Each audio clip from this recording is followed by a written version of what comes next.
আসসালামু আলাইকুম। হ্যালো ছোট্ট বন্ধুরা। আশা করি কেমন আছো? সকলে ভালো আছো। আজকে আমরা ভাগ নিয়ে চলে আসলাম। আজকে আমরা ভাগের সকল নিয়মগুলো আপনাদের সামনে উপস্থাপন করব সুন্দর করে একদম মুখস্থ করা ছাড়াই।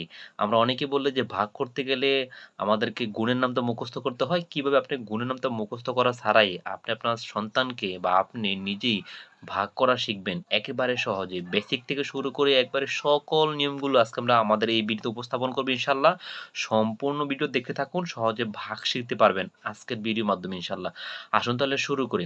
এখানে আমাদের ভাগ বলছে যে ২ দ্বারা ৫৬ কে ভাগ করব। তাহলে আপনারা অবশ্য দেখতে পাচ্ছেন যে আমাদের প্রথমে ২ দ্বারা আমরা ৫৬ কে ভাগ করব। তো ২ দ্বারা ৫৬ কিভাবে ভাগ করবেন দেখেন, এই যে আপনাকে আগে বুঝতে হবে আপনাকে আগে ১ম এ বুঝতে হবে এখানে ২ এর সাথে কত গুণ দিল। দেখেন এখানে একটা সংখ্যা। এখানে একটা সংখ্যা, এইজন্য এখানে ২ টা সংখ্যা থেকে আপনি একটা সংখ্যা নিতে পারবেন। মানে যতটা সংখ্যা এখানে ততটা সংখ্যা দিয়ে ১ম ভাগ করতে পারবেন। যেহেতু এখানে সংখ্যা একটা, এইজন্য এখানে একটা সংখ্যা নেব। তাহলে আমাকে কি করতে হবে? এই এখানে এই সংখ্যাতে যতই গুণ করেন, মানে যতই করেন এই সংখ্যার চেয়ে বেশি হবে না। বেশি হইলে কিন্তু হবে না। তার মানে ২ এর সাথে কত গুণ দিলে ৫ হবে বা ৫ এর কাছাকাছি হবে, বেশি হলে হবে না। তো আমি যদি ২ এর সাথে ২ গুণ দেই, তাহলে কত হয়? ২ দুগুণে হচ্ছে ৪। তাহলে আপনারা বুঝতে পারতেছেন ২ এর সাথে ২ গুণ দিয়ে ২ দুগুণে ৪। যদি ২ এর সাথে ৩ গুণ দিই, ৩ দুগুণে ৬। ৫ এর চেয়ে বেশি হয়ে যায়। বেশি হলে হবে না কিন্তু ছোট্ট বন্ধুরা। তাহলে আমাদের কি লাগবে? ২ এর সাথে ২ গুণ দিলে ২ দুগুণে ৪। তাহলে আমরা এখন বিয়োগ করি। বিয়োগ করব। ভাগের সময় বিয়োগ করতে হয়। ৪ আসছে ৫ হবে কত হইলে? ১ হইলে। এবার নামবে কত আমাদের? ৬ নামবে। এবার দেখেন ২ মানে ২ এর লগে কত গুণ দিলে ১৬ হয়? তাহলে আমাদের ২ এর লগে সাধারণত গুণ দিলে কত হয়? ৮ গুণ দিলে ১৬ হয়। তাহলে আমরা যদি এখানে ৮ গুণ দিই, তাহলে আপনি দেখতে পাচ্ছেন ৮ গুণন ২, ৮ দুগুণে ১৬, ৮ দুগুণে ১৬। তো আমাদের মিলে গেছে, এটা হলো আনসার। তার মানে ২ দ্বারা ৫৬ কে ভাগ করলে ভাগফল কত আসে? ২৮। এবার আমরা ছোট্ট বন্ধুরা এই অঙ্কটা দেখব যে ৩ দ্বারা ৬২১ কে কিভাবে ভাগ করব। দেখেন এখানে যদি একটা সংখ্যা, এখানে আমরা একটা সংখ্যা নিব। তার মানে এখানে ৩ এর লগে কত গুণ দিলে ৬ হবে বা তার কাছাকাছি হবে, বড় হইলে হবে না। তাহলে ৩ এর লগে ২ গুণ দেই, তাহলে ৩ দুগুণে ৬। দেখেন ৬ হচ্ছে মিলে গেছে ০। সামনে ০ লিখতে হয় না। তো আমরা এখন কি করব? নামাবো একটা সংখ্যা। তার মানে কি নামাবো? ২ নামাবো।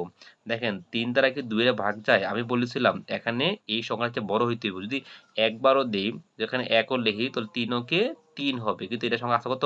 ২। তাহলে এখানে ৩ লেখা যাবে না। তো আমি ১ এর চেয়ে কম মানে ০। তাহলে ৩ এর ০ দেখেন ৩ এর ০ ০। তাহলে ০ আছে ২ হইব ২ হইলে। ০ আছে ২ হইব আমাদের ২ হইলে। এবার আমরা যদি ২ দ্বারা ভাগ করি, এবার দেখেন এবার নামবে কত আমাদের? ১ নামবে। তাহলে ৩ এর লগে কত গুণ দিলে ২১ হবে? ৭ গুণ দিলে ২১ হবে। ৩ সাতা ২১, ৩ সাতা আমাদের ২১। আশা করি এই ভাগটা আপনারা সহজেই বুঝতে পেরেছেন। এবার আমরা ভাগ করব, ৩ নাম্বার করব। আপনারা সহজেই দেখতে থাকুন যে কিভাবে সহজে ভাগ করবেন। তাহলে ছোট্ট বন্ধুরা, আমরা এখন আলোচনা করব ২ সংখ্যা দিয়ে কিভাবে আপনার এই ২৯৪ কে ভাগ করবেন। এখানে যেহেতু ২ সংখ্যা, আপনারা এখানে ২ সংখ্যা মনে আমরা নিয়ে নেব। তাহলে কত হলো? ২৯। ১৪ র সাথে কত গুণ দিলে ২৯ হয়? আমি যদি ২ বার গুণ দেই, একটু তো খেয়াল করেন। তো আমি দিলাম ১৪ গুণ হচ্ছে ২। তার মানে ৪ দুগুণে হচ্ছে ৮, ২ একে ২, ২৮। এটা হচ্ছে ২৯, তার মানে ২ বার যায়। তার মানে হচ্ছে ২ বার দিলাম। তাহলে ১৪ ২ গুণ হচ্ছে ২৮। তো আমরা এখন বিয়োগ করব। ৮ আছে ৯ হবে ১ হইলে। হাতে নাই ২ মিলে ০। এবার নামবে কত? ১৪। তাহলে এবার দেখেন এরও ১৪ এরাও ১৪ মিলে গেলে কয়বার যায়? একবার যায়। তার মানে হচ্ছে ১৪ কে এই ১৪, এটা হচ্ছে এটা। আমরা এখন আলোচনা করব সবচেয়ে বড় একটা ভাগ আমরা নিয়েছি। আপনারা দেখতে পাচ্ছেন। এই ভাগটা আমরা এখন আলোচনা করব। তার মানে এখানে আপনি দেখতে পাচ্ছেন ৫২০। ৫২০ দ্বারা আমরা কত সংখ্যাটা কত? ৩১,২০০ কে ভাগ করব। তো ৫২০ দ্বারা ৩১,২০০ কে ভাগ আপনি কিভাবে করবেন সেটা আমরা আজকে দেখাবো। সম্পূর্ণটা দেখতে থাকুন, ইনশাআল্লাহ বুঝতে পারবেন। তো এখানে যেহেতু ১, ২, ৩ সংখ্যা, আপনারা এখানেও ১, ২, ৩ সংখ্যা আমরা নিয়ে নিলাম। তাহলে আমরা বলছিলাম এই সংখ্যাটার থেকে এই সংখ্যাটা বড় হইতে হইব। আমি যদি ৩ সংখ্যা নেই তাহলে কত হয়? ৩১২। কিন্তু এই সংখ্যাটা কত? ৫২০। তার মানে এই সংখ্যার থেকে এই সংখ্যাটা ছোট। তার মানে ৩ সংখ্যা হবে না। এবার তাহলে আর ১ সংখ্যা বেশি নিতে হবে। তার মানে ৪ সংখ্যা নিতে হবে। তাহলে কত হলো? ৩,১২০ হইল। এখনো প্রশ্ন হলো 520 এর সাথে কত গুণ দিলে 3120 হবে বা তার কাছাকাছি হবে। তো ছোট্ট বন্ধুরা, আমি যদি এখানে মনে করো 520 এর সাথে কত গুণ দিব, আমি মনে করো 8 গুণ দিলাম। যে 8 গুণ দিই, এরকম একটা সংখ্যা গুণ দিব, তাহলে 8 এ শূন্য শূন্য, 8 দুগুণে 16 অর্থাৎ আছে 1। তারপরে কত হচ্ছে ৫ আটা ৪০, ৪০ আর ১ হচ্ছে ৪১, ৪,১৬০, এটা হচ্ছে ৩,০০০। তার মানে ৮ দেওয়া মানে বেশি হয়ে গেছে।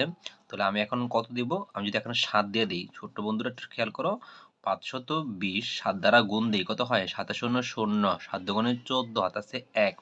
তাহলে ৫ সাতা ৩৫, একে ৩৬, ৩,৬৪০, এটা হচ্ছে ৩,১০০। তার মানে হচ্ছে ৭ দ্বারাও বেশি যায়, তাহলে আমরা ৬ দ্বারা দিব। তো আমরা যদি ৬ দ্বারা দিই, আমরা এখানে দিই ৬ দ্বারা দিই, ৫২০ গুণ হচ্ছে ৬, ৬ শূন্য শূন্য, ৬ দুগুণে ১২ হাতে আছে ১, ৫ ৬ ৩০, ৩০ একে ৩১, ৩,১২০। দেখেন এটাও ৩,১২০। তাহলে কয়বার দানো সঠিক হয়েছে? ৬ বার দেওয়াতে। তাহলে আমি এখানে ৬ বার দিলাম। ৬ বার দিলে ৫২০ সাথে ৬ গুণ দিলে কত হয়? ৩,১২০। এবার দেখেন আমরা এখানে যেহেতু একটা সংখ্যা মানে শূন্য অবশিষ্ট আছে, তো আমি এই শূন্যটা নিচে নামিয়ে দিলে এই নিচে নামবে এবং এই শূন্যটা ভাগফলেও যাবে। তো আশা করি এখানে বিয়োগ করে মিলে গেছে গা শূন্য। তো আশা করি আপনি কিভাবে এই ভাগগুলা করবেন, সম্পূর্ণ ৪টা নিয়মের মাধ্যমে আপনাকে সবগুলো নিয়ম দেখাই দিচ্ছি ইনশাল্লাহ। আপনি এটা বারবার প্র্যাকটিস করলে ভাগ আপনার কাছে সহজ হয়ে যাবে ইনশাল্লাহ। ভিডিওটা ভালো লাগলে লাইক কমেন্ট শেয়ার করতে পারেন ইনশাল্লাহ। আসসালামু আলাইকুম।